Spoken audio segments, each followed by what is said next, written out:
사람의 영적인 존재이기 때문에 우리가 어떤 말을 믿고 어떻게 반응하냐에 따라서 운명이 바뀜을 말씀드리는 것입니다. 대다수 젊은이들에게 물어보면 너는 매력 있는 사람이냐 물었더니 아니요 라고 하더라는 거예요. 너 머리가 좋냐? 그랬더니 난 머리 나빠요. 왜 나쁘다고 생각하냐? 나는 원래 나빠요.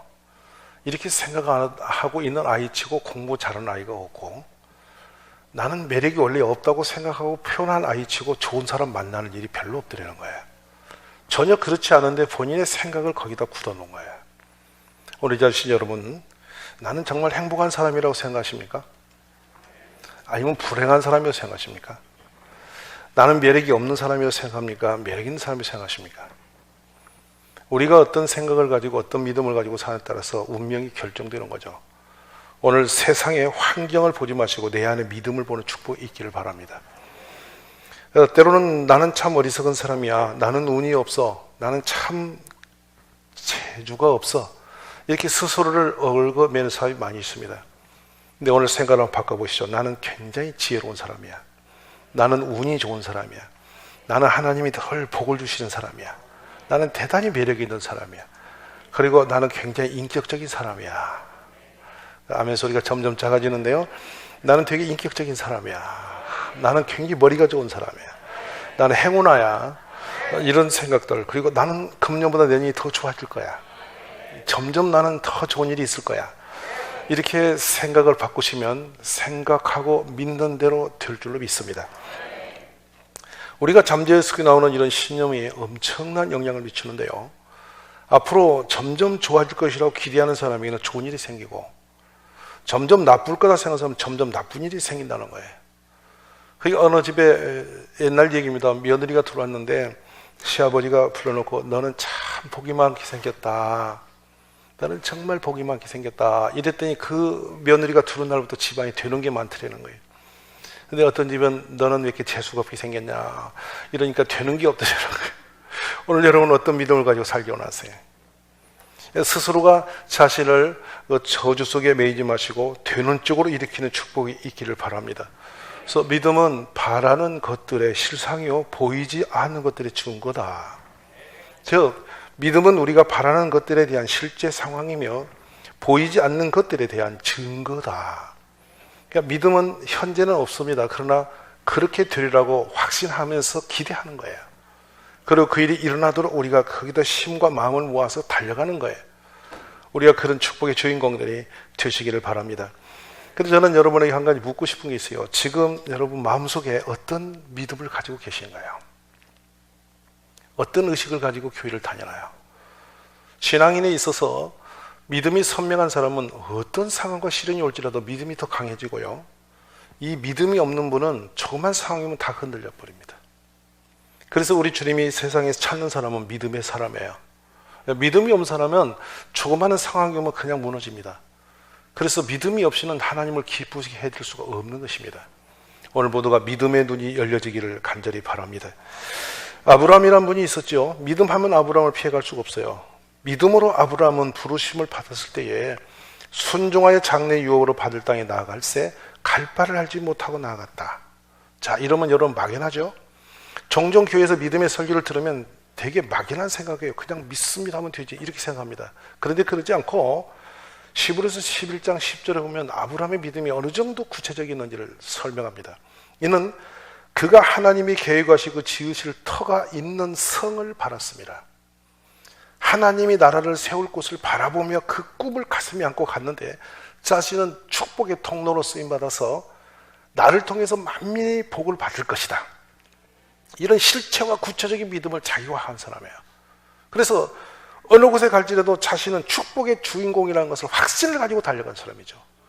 오늘 우리가 그런 믿음의 중심이 서기를 간절히 원합니다. 여호수아서 1장에 가면 1장 3절에 놀라운 말씀을 합니다. 내가 모세에게 말한 바와 같이 너희 발바닥으로 밟는 곳은 모두 내가 너희에게 주었노니. 과거형입니다. 발바닥으로 밟는 곳은 내가 너희에게 이미 주었다는 말씀하신 거예요. 자, 그러면 이 말씀을 들을 때에 그 회중 가운데 직접 이 말씀을 가슴으로 품은 사람이 두 사람입니다. 한 사람은 여호수아와 갈렙입니다. 언제 가나안 땅을 발로 밟았단 말입니까? 정탐꾼이 되어서 대표자가 된 12명이 이 가나안 땅을 두루 밟고 돌아왔을 때에 10명은 그 땅은 우리를 삼키는 땅이고 우리가 그 땅에 가면 반드시 죽는다. 우리는 메뚜기고 그들은 장대한 땅이니 안 된다. 이렇게 10명은 그 믿음을 가지고 다 죽었습니다. 두 사람이 정녕 하나님께서 우리와 함께 하시면 저들은 우리의 밥이다. 아멘. 이렇게 선언하고 할 때 그때 받았던 말씀이에요. 근데 동일한 말씀을 받았는데 두 사람은 말씀을 믿었고 나머지 10사람은 안 믿은 거예요. 오늘도 마찬가지예요. 교회에 동일하게 앉아 계시는데 어떤 분은 주시는 말씀을 믿음으로 가져요. 아니면 어떤 사람은 그 말씀을 그냥 흘려내버립니다. 그리고 다시 이성으로 돌아가는 거죠. 그분에게는 어떤 하나님 역사도 안 있다는 거예요. 오늘 믿음의 눈이 열려질 수 있기를 간절히 원합니다. 그래서 말씀을 이어가며 그럽니다. 너 평생에 너를 능히 대적할 자가 없으리니 내가 모세와 함께 있었던 같이 너와 함께 있을 것입니다. 내가 너를 떠나지 아니하며 버리지 아니하리니 강하고 담대하라. 너는 내가 너희의 조상에게 맹세하여 그들에게 주리라 한 땅을 이 백성이 차지하게 하리라 그랬어요. 자, 즉 무슨 말씀이냐면 그냥 맹목적으로 강하고 담대하고 막 믿습니다 이렇게 가는 게 아니에요. 내가 발로 밟은 저 땅은 전부 다 하나님이 나에게 주시기로 약속했으니 내가 믿음으로 갈 때 주신다는 약속을 지키는 거예요. 하나님과 우리 사이에 이 언약을 향해서 가는 것이 믿음이에요. 자, 그래서 이때부터 이제 이 갈렙은 여호수아는 이 말씀을 믿고 따라갑니다. 근데 놀라운 일이 여호수아 14장에 나옵니다. 나와 함께 올라갔던 내 형제들은 백성의 간담을 높게 하였으나 나는 내 하나님 여호와께 충성하였으므로 그날에 모세가 맹세하 이르되 내가 너의 하나님 여호와께 충성하였은즉 너 발로 밟는 땅은 영원히 너와 내 자손의 기업이 되리라 하였나이다. 어느 순간이냐면 40년 전쟁이 이만하면 됐다고 끝납니다. 그래서 장수인 여호수아가 전쟁을 종결을 시켜요. 종전선을 하는데 갈렙이 옆에서 불떡이 납니다. 여호수아 씨여, 그날에 여호와 하나님께서 우리의 발로 밟는 땅을 다 주마 약속했는데 여기까지 아닙니다. 저 에브라임 산지를 내게 줬어. 내가 저 땅을 받겠습니다. 저 땅을 정복하겠습니다. 이렇게 간척을 합니다. 그때 여호수아가 깜짝 놀라죠. 맞다 말이죠. 그러면 에브라임 산지를 왜 여호수아가 가고자 안 했느냐 하면 너무도 강하고 너무도 강한 성이고 사람들이 너무나 센 사람들이 있었던 거예요. 그러니까 굳이 저기까지 가야 되냐 이렇게 하고서 스탑을 했는데 갈렙은 아닌 거예요. 저 땅을 정복하겠다. 그래서 이 산지를 내게 달라고 소리치고 일어나니까 그러면 그리하라고 허락을 받습니다. 근데 그 장면이 참 가슴이 울컥한 장면이 와요. 이제 보소서 여호와께서 이 말씀을 모세에게 이르신 때로부터 이스라엘이 광야에서 방황한 이 45년 동안을 여호와께서 말씀하신 대로 나를 생존하게 하셨나이다. 오늘 내가 85세로 돼. 몇 살 여러분? 85세입니다.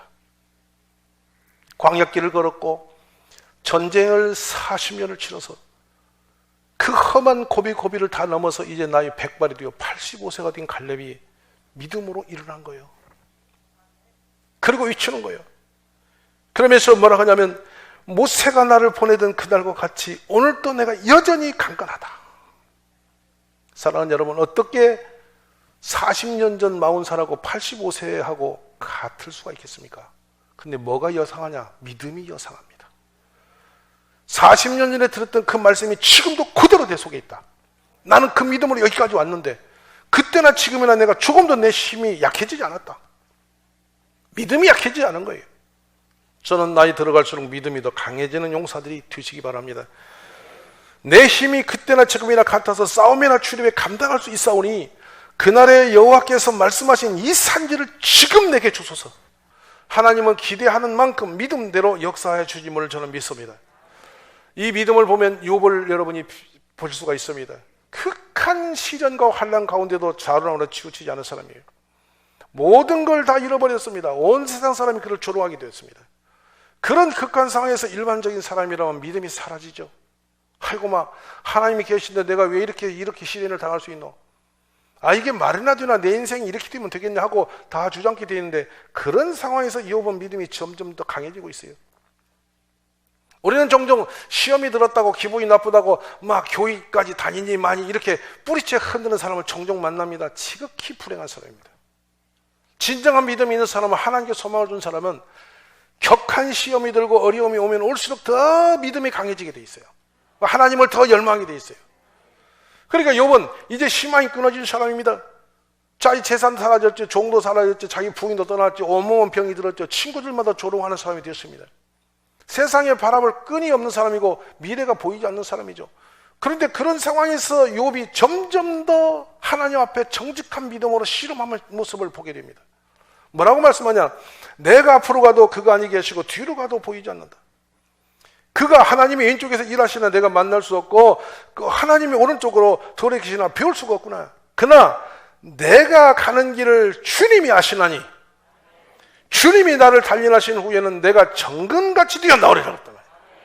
얼마나 여러분 아름다운 믿음입니까? 오늘 믿음으로 우리 모두가 힘을 얻고 일어서는 축복이 있기를 바랍니다. 믿음이란 하나님을 신뢰하는 것입니다.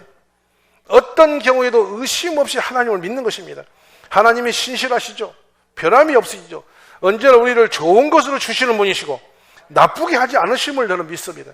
그런즉 너는 알라 오직 내 하나님 여호와는 하나님이시요 신실하신 하나님이시다. 그를 사랑하고 그의 계명을 지키는 자에게는 천대까지 그의 언약을 이행하시며 인애를 베푸시느니라 그랬어요. 아멘이십니까? 하나님은 결코 우리를 나쁜 것으로 대항하지 않으십니다. 어떤 곳에 가서 어떤 상황이 들지라도 하나님은 좋은 걸 주기를 원하시는 것입니다. 때로는 우리가 큰 고난과 극한 상황이 올 수 있습니다.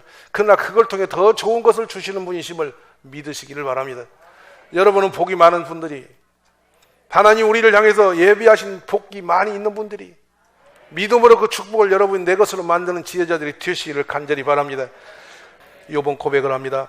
내 발이 그의 걸음을 바로 따랐으며 내가 그의 길을 지켜 치우치지 아니하였고 내가 그의 입술의 명령을 어기지 아니하고 정한 음식보다 그의 입의 말씀을 귀히 여겼도다. 저는 생각합니다. 우리 모두가 고백이 있기를 저는 원합니다. 나는 하나님 앞에 어떤 소망을 품고 서 있는가?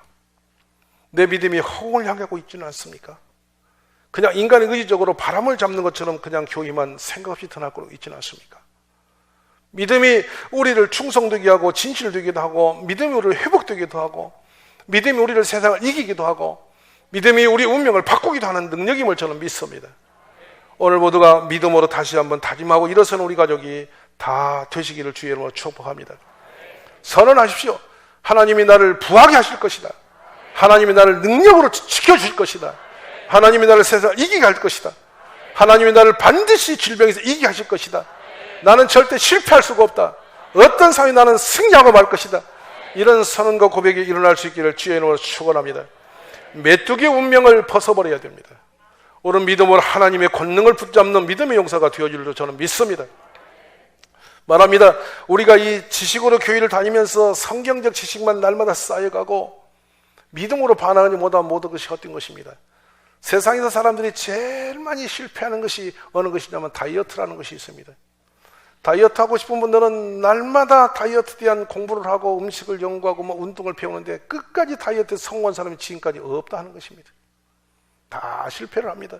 그래서 거울 앞에 서서 보니 거울이 말합니다. 사모님 오늘 또 무거워지고 있습니다. 굶고 더 먹고 너 운동하고 더 세게 놀아삐고 이래가지고 우리 아는 것보다 더 나빠지는 경우가 참 많아요. 그러니까 지식과 이 상황이 대충 맞지를 않는 것입니다, 여러분.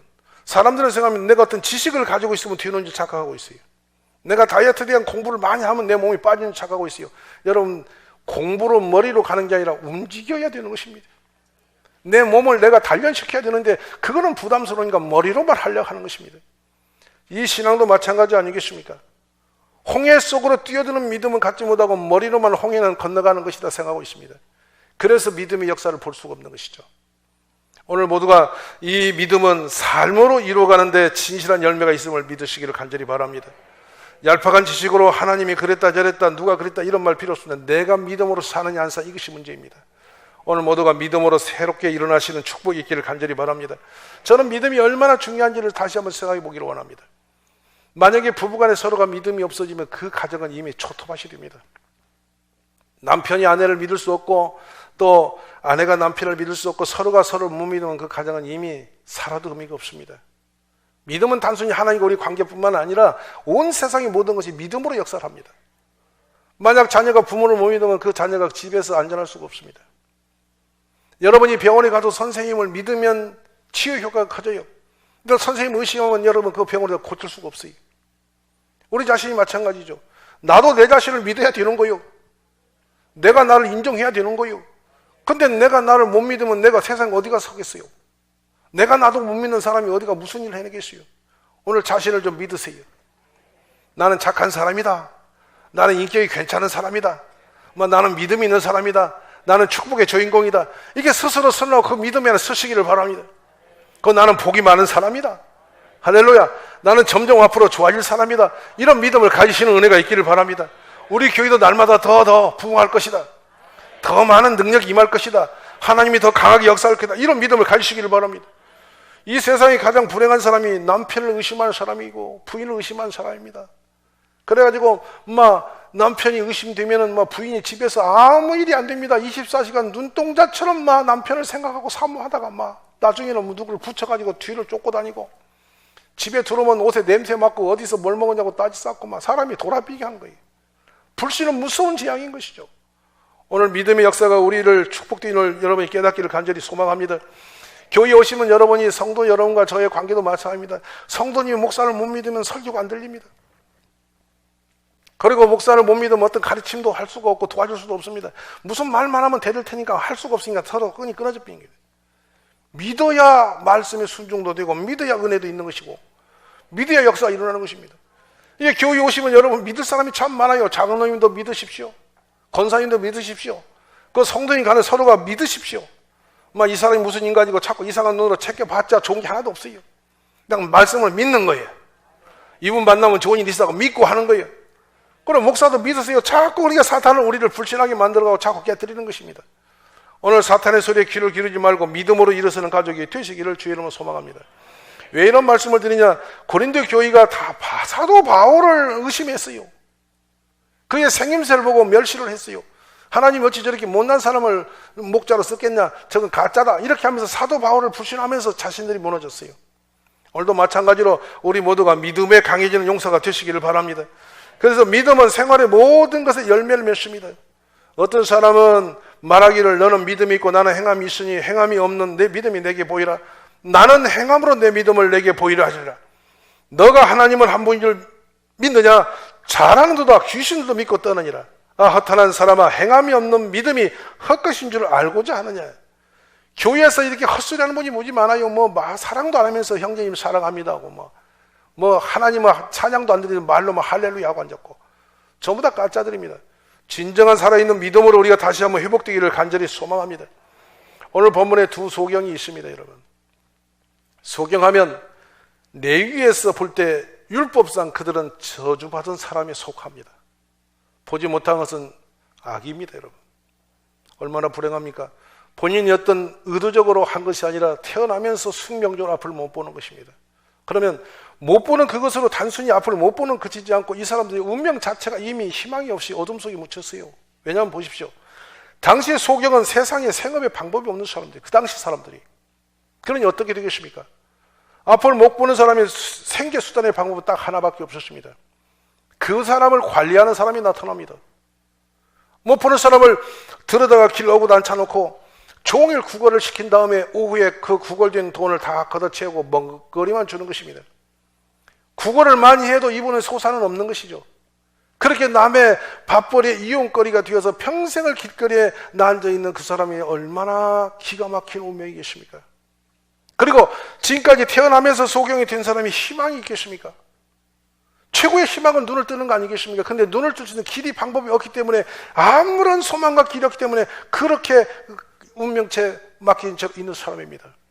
근데 놀랍게도 본인의 노력이나 어떤 수단 방법을 다 동원해도 길이 없는 이 소경이 두 사람이 소리를 지르기 시작했습니다. 예수님이 마을을 지나가실 때 소리를 지르는 것입니다. 그들이 질렀던 소리는 다윗의 자손이여 우리를 불쌍히 여기소서더라는 거예요. 사람이 너무도 이 상황이 나쁜 곳에 매여 있으면 자신이 불쌍한 존재도 잊어버리고 있어요. 여러분, 내가 얼마나 불쌍한지를 본인이 모르는 것입니다. 어찌 보면 하나님의 거룩한 눈을 볼 때 우리 자신 한 사람 한 사람이 얼마나 불쌍한 사람인지 아십니까? 여러분 생각해 보십시오. 태어나서 내 인생 하나 유지하기 위해서 얼마나 여러분 수고하고 애쓰며 몸부림하고 살았습니까? 근데 나를 싫어하는 사람이 그리도 많고, 나를 욕하는 사람이 그리도 많고, 나를 어렵게 하는 사람이 그리도 많고, 왜 이렇게 세상이 험하기만 한지 모르는 것입니다, 여러분. 내가 열심히 잘 살겠다고 뛰었는데도 불구하고 이해타산이 없는데도 나를 갖다 공격하고 욕짓거리려고 나를 상하게 하는 사람이 얼마나 많습니까? 어쩌면 인생은 참 불쌍한 존재입니다. 그래 어찌 보면 그거 여러분 그러지 않습니까? 식탁에 앉아서 그 공깃밥 하나 먹으면서 내가 이거 먹으려고 이 세상을 사나, 이런 생각이 여러분 든 게 한두 번이 아니지 않습니까? 모욕을 당하고 멸시를 당하고 가슴앓이를 하고 아픔과 상처 속에서 늦은 밤까지 잠을 못 이룰 때가 한두 번이 계십니까? 근데 이 소경이 드디어 예수님을 바라보면서 자신들의 존재가 무엇인지를 깨달은 거 아니겠어요? 나는 참 불쌍한 사람이구나. 오늘 여러분 하나님 앞에 내 인생이 참 불쌍한 것을 깨닫는 것도 축복인 줄 저는 믿습니다. 그래서 이 소경이 우리를 불쌍히 여겨달라고 소리를 지르기 시작했지 않습니까? 근데 예수님이 지나쳐 그 집으로 들어가셨습니다. 근데 소경들이 앞을 보지 못하는 그 사람들이 그 집으로 따라서 들어갔다는 것입니다. 그러자 예수님이 그들을 보시면서 말씀하십니다. 내가 능히 이 일을 할 줄을 믿느냐? 이 일이 뭡니까? 소경들이 앞을 보지 못하고 그냥 달려와서 소리치는데 예수님이 이미 간파합니다. 그들이 왜 외치고 있는지를. 너희들 세상에서는 할 수 없는 이 일을 내가 할 수 있는 것이라고 너는 믿느냐? 이걸 물으신 것입니다. 사랑하신 여러분, 세상 사람이 길이 없고 방법이 없고 소망이 없고 아무것도 할 수 없어도 우리 주님은 하실 수가 있는 것입니다, 여러분. 주님이 나를 지켜보시고 도우시려고 맘만 먹으면 모든 걸 능하게 하실 분이 주님밖에 없다는 것입니다. 주님이 이 소경에게 내가 너를 이 일을 할 줄로 네가 믿고 있느냐고 말을 할 때에 이 소경 둘이 동일한 반응을 보입니다. 주님은 할 수 있습니다. 우리 눈을 뜯어 마시다요 능히 할 수 있는 분이 주님이시죠. 이렇게 고백하고 있는 거 아니겠습니까? 오늘 우리의 믿음이 이와 같아지기를 원합니다. 이렇게 고백하자 예수께서 그들의 눈을 만지시며 그랬습니다. 만지시며. 주님은 다양한 방법으로 우리를 치유하시지만요, 그 눈을 보지 못하고 껌껌하게 나타나서 주여, 주님은 내 눈을 뜰 수 있는 분이십니다라고 불쌍히 여겨달라고 매달리는 그 소경들 앞에 주님이 뚜벅뚜벅 그 앞으로 가시지 않았겠습니까? 그리고 그들의 말씀만 멀리서 눈을 떠라 하면 뜰 수 있는 분이지만 직접 주님이 그 사랑의 마음을 담아 그 불행한 그 눈, 이 눈 때문에 운명이 꺾여서 희망이 없던 그 사람들의 그 눈을 예수님이 친히 손으로 만지신 것입니다. 오늘 주님이 우리의 연약한 곳을 만져주시기 원합니다. 우리의 고통의 그 자리에 주님의 손길이 임하기를 원합니다. 여러분의 눈물이 있는 곳에 주님의 손길이 임하기를 원합니다. 믿음으로 주님 앞에 구하십시오. 주님, 내가 이렇게 불쌍한 사람입니다. 내 가정 하나도 내가 운영하지 못하고 내 자식 하나도 내 마음대로 되지 않는 초라한 인생입니다. 내가 이렇게 열심히 죽기로 몸부림하지만 내 삶이 이렇게 무겁기 많았습니다. 이 짐을 주님 앞에 맡겨놓으니 주여 도와주소서. 내밀 때 주님이 바로 그곳에 손을 내밀어 고쳐주는 축복이 있기를 간절히 바랍니다. 그러면서 주님이 말씀하십니다. 저는 이 말씀이 그렇게 감동이 됩니다. 너희 믿음대로 되라. 네 믿음대로 되라. 얼마나 놀라운 은혜이겠습니까? 결국은 무슨 말씀인가? 우리 믿음이 없어 일어서지 못하는 것이고, 믿음이 없어 보지 못하는 것이지. 보지 못하는 게 문제가 아니라 믿음이 없는 게 문제 아니겠어요? 내가 없는 게 문제가 아닙니다. 내가 지금 어떤 상황에 놓여 있는 상황이 문제가 아닙니다. 믿음이 없는 것이 문제 아니겠습니까? 오늘 우리 모두가 믿음으로 눈을 여시기를 간절히 바랍니다.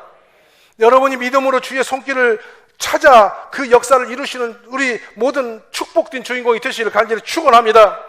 그러자 그 눈들이 밝아진지라. 할렐루야.